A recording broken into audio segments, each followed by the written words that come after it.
प्यारे बच्चों नमस्कार। आज हम आपकी कक्षा 10वीं अध्याय 1 वास्तविक संख्याएं में उदाहरण नंबर 1, 2, 3, 4 पर चर्चा करेंगे कि उनका हल किस प्रकार करना है, किस प्रकार नहीं। तो आइए उदाहरण नंबर 1 की बात करते हैं। नए सिलेबस के अनुसार उदाहरण नंबर 1 है बच्चों, और पुराने सिलेबस के अनुसार आपका उदाहरण नंबर 5, 6, 7, 8 है। ठीक है बच्चों। तो सबसे पहले कह रहा है कि उदाहरण में संख्याओं 4n पर विचार कीजिए जहां n एक प्राकृत संख्या है। जांच कीजिए कि क्या n का कोई ऐसा मान है जिसके लिए 4n अंक 0 पर समाप्त होता है। तो आइए हम इसका हल करते हैं।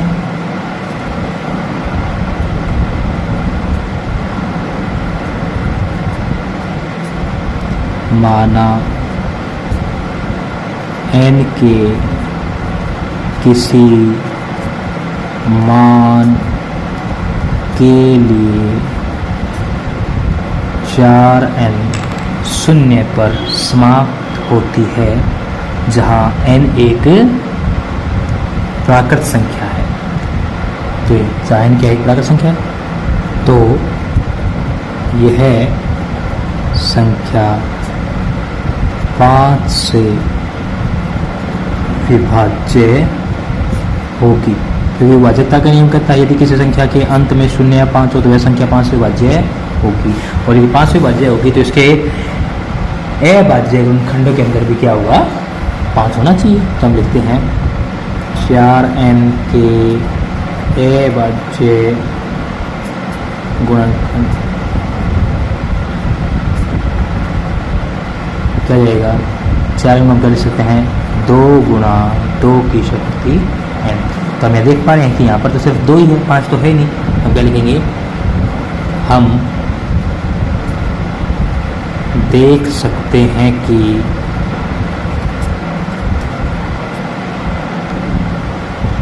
कि 4n के अभाज्य गुणनखंडों में 5 नहीं है, इसलिए कोई भी ऐसा नंबर, इसलिए n के किसी मान के लिए 4n 0 पर समाप्त नहीं होगा। तो क्या कहा बच्चों ने, इसलिए n के किसी भी मान के लिए 4n 0 पर समाप्त नहीं होगा। इसी के साथ हमारा सवाल नंबर 1 समाप्त, उदाहरण नंबर 1 समाप्त हुआ। अब हम बात करते हैं उदाहरण नंबर 2 की बच्चों। तो उदाहरण नंबर 2 में हमसे क्या कह रहा है, ये उदाहरण नंबर 2 में बच्चों हमसे कह रहा है संख्याओं 6 और 20 का अभाज्य गुणनखंड विधि से HCF और LCM ज्ञात कीजिए। बहुत ही आसान सवाल है बच्चों। क्या करें कि 6 और 20 का अभाज्य गुणनखंड विधि से लैसे और मैं से ज्ञात करना है। 6 2 3 6 3 से 1 पर, इसलिए 6 बराबर कह सकते हैं 2 गुणा 3 गुणा 1। ठीक है बच्चों। या फिर लिख सकते हैं 6 के अभाज्य गुणनखंड रूप में, कैसे इस प्रकार लिख देंगे। इसी तरह 20 2 से 2 दाएँ 10, फिर 2 पंजे 10, फिर 5 एकम 5, इसलिए 20 बराबर के लिख देंगे हम बच्चों 2 गुणा 2 गुणा 5 गुणा 1। ठीक है बच्चों। अब हम क्या लिखेंगे, इनके साझे गुणनखंड लिखेंगे। 6 व 20 के उभयनिष्ठ कहिए चाहे आप साझे कहिए, उभयनिष्ठ गुणनखंड क्या बच्चों, उभयनिष्ठ गुणनखंड कितना जाएगा बच्चों, दोनों में क्या है, उभयनिष्ठ 2 है। लिख देंगे अतः 6 व 20 का में से कितना देगा, उभयनिष्ठ गुणनखंडों के न्यूनतम घात। तो उभयनिष्ठ सिर्फ 2 ही है, तो उसकी न्यूनतम घात कितनी होगी, 1 ही होगी, इसलिए 2 का 2 रह जाएगा। अब आप बात करते हैं हम किसकी, लैसे की। अतः 6 व 20 का लैसे क्या जाएगा बच्चों, वो होगा जो उभयनिष्ठ गुणनखंड के अधिकतम घात। यदि हम इन उभयनिष्ठ गुणनखंडों को देखें तो इसमें 2 के अधिकतम घात कितने बच्चों, 2, तो 2 की 2 गुणा जो बच गया सब 3, इसमें 3 बच गया, इसमें क्या बच गया 5, दे देंगे 5, इसको लिखेंगे 2 गुणा 2 गुणा 3 गुणा 5, 5 तिये 15, 15 चौके 60। इसका बच्चों क्या जाएगा, इसका लेस आ जाएगा 60। ठीक है बच्चों, ये गया आपके आंसर। और इसी के साथ आपका उदाहरण नंबर 2 पूरा हुआ। करेंगे अब हम बात करेंगे बच्चों से उदाहरण नंबर 3 की। उदाहरण नंबर 3 में कह रहा है कि अभाज्य गुणनखंड विधि द्वारा 96 और 404 का HCF ज्ञात कीजिए। HCF यानी कि मैस, और फिर इनका एलसीएम ज्ञात कीजिए। अभाज्य गुणनखंड विधि से एलसीएम ज्ञात करने को नहीं कहा हमें, सिर्फ HCF ज्ञात करना हमें। तो उदाहरण नंबर 3 की बात करते हैं बच्चों। उदाहरण नंबर 3 में इसने हमें दिया 96 और 404। क्या दिया बच्चों, 96 और 404। ठीक है बच्चों, तो 96 और 404 इसने हमें दिया है, तो हम 96 कर लेते पहले 2 से, 2 चौके 8, 2 अट्ठे 16, फिर 2 से 24 पर, फिर 2 से 12 पर भाग जाएगा, फिर 2 से करोगे तो 6 पर चला जाएगा, फिर 2 से करोगे तो 3 पर चला जाएगा, और फिर 3 से करोगे 3 एकम 3 हो जाएगा।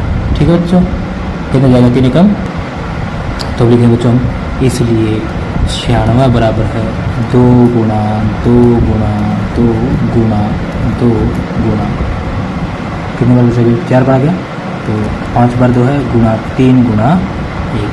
ठीक है बच्चों, कितनी बार आ गया, 5 बार 1 आ गया हमारा। कितने बार बच्चों आ गया, 5 बार। 2 गुणा 2 गुणा 2 गुणा 2 गुणा 2, 5 बार 2, फिर 3 गुणा 1।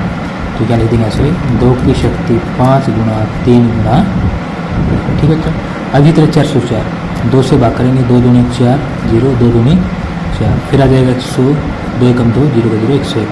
101 बच्चों सिर्फ 101 से ही भाग होता है और किसी से भाग नहीं होता। तो लिखेंगे यहाँ पर, इसलिए 404 बराबर है 2 गुणा 2 गुणा 101 गुणा 1।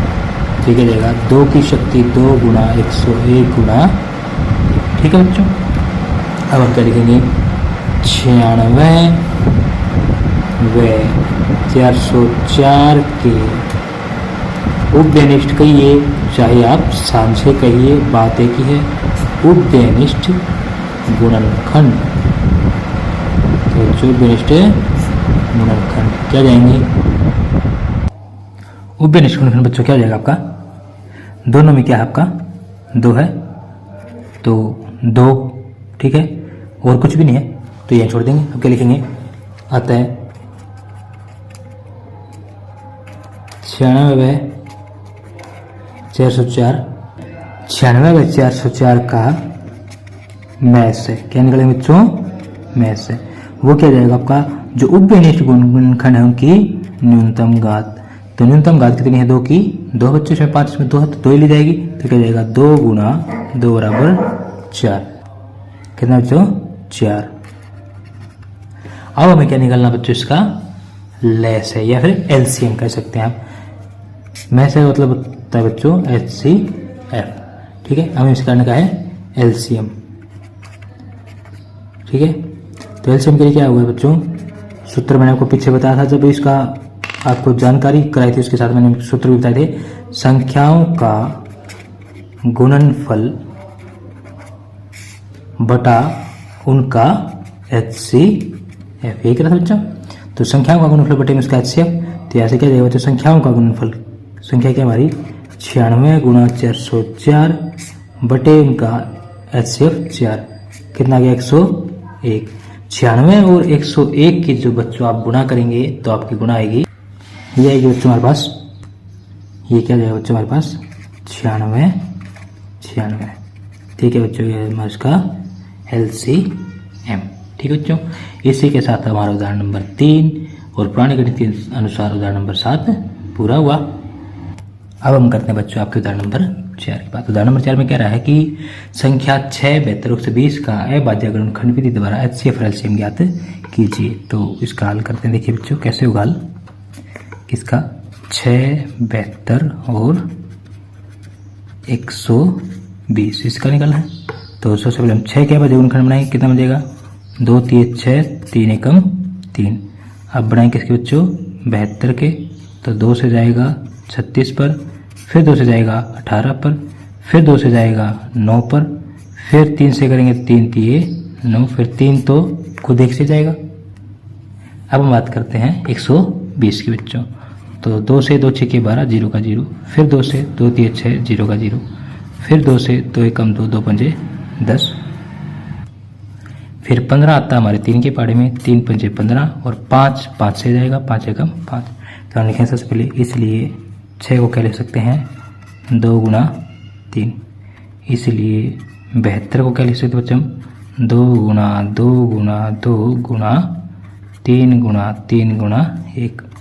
तो क्या जाएगा, कितनी बार है 2 3 बार, 3 कितनी बार है 2 बार। ठीक है बच्चों, अब बात करते हैं 120 की। 120 कितनी बार है 3 बार, 3 गुना 5 गुना 1। 120 में 2 कितनी बार बच्चों 3 बार, 3 एक बार है और 5 एक बार है। ठीक बच्चों, तो हम क्या लिखेंगे 6,72 व 120 के उभयनिष्ठ गुणनखंड, क्या बच्चों इनके उभयनिष्ठ गुणनखंड, इनके उभयनिष्ठ गुणनखंड क्या होंगे बच्चों 3 उभयनिष्ठ, क्या सिर्फ 2 ही है, उसके अतिरिक्त कुछ है नहीं। अगर आप ऐसा करें तो गलत है, क्योंकि उसके अतिरिक्त में क्या है 3 उभयनिष्ठ है, उसके अतिरिक्त उसमें कुछ भी उभयनिष्ठ नहीं दिख रहा। तो हम लिखेंगे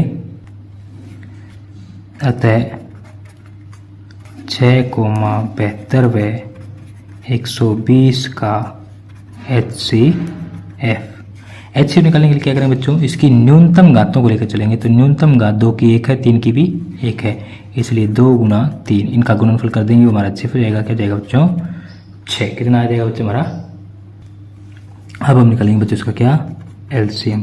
अतः 6,72 व 120 का LCM, ये बच्चों कितना जाएगा इसका LCM। जो उभयनिष्ठ गुणनखंड है उनकी अधिकतम घात, 2 की अधिकतम घात कितनी बच्चों 3 है, फिर 3 की अधिकतम घात 3, यहाँ 1 है, यहाँ भी 1 है, परंतु यहाँ कितना है 3 की अधिकतम घात 2 है। उसके अतिरिक्त जो बच गए हैं, इसमें कुछ नहीं बचा, इसमें सिर्फ 1 बचा, उससे कोई फर्क नहीं पड़ेगा। इसमें सिर्फ क्या बचा बच्चों 5 बचा है, तो गुना 5।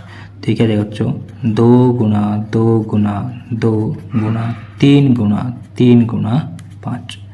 तो हम कर देते हैं 5 दूनी 10, 10 दूनी 20, 20 दूनी 40 और 40 निम्मे 360। ये हो गया बच्चों आपका LCM। और इसी के साथ बच्चों आपके उदाहरण भी समाप्त होते हैं। और इस वीडियो में आज के लिए इतना ही। आप हमारा ये वीडियो SR क्लासेस पर देख रहे थे। आपको बच्चों इस नाम से हो सकता है चैनल ना मिले, इसलिए लगाएंगे आप इसके साथ क्या SR क्लासेस @SHARDHANAND सरथानंद 12, क्योंकि इस नाम से बच्चों हमारे से बहुत से चैनल चल रहे हैं। आपको यदि हमारा चैनल सब्सक्राइब करना है तो ये टाइप करके ही सब्सक्राइब करें और साथ में श्याम बाबा का फोटो देखकर ही सब्सक्राइब करें, अन्यथा आपका सब्सक्राइब कहीं और पहुंच जाएगा। और यदि आपको हमारा वीडियो अच्छा लगा हो तो हमारे वीडियोस को लाइक करें, चैनल को सब्सक्राइब करें और अपने सभी फ्रेंड्स के साथ इसे शेयर करें और बेल आइकन को दबा दें ताकि आपको हमारे लेटेस्ट वीडियोस जल्द से जल्द मिलते रहें। धन्यवाद।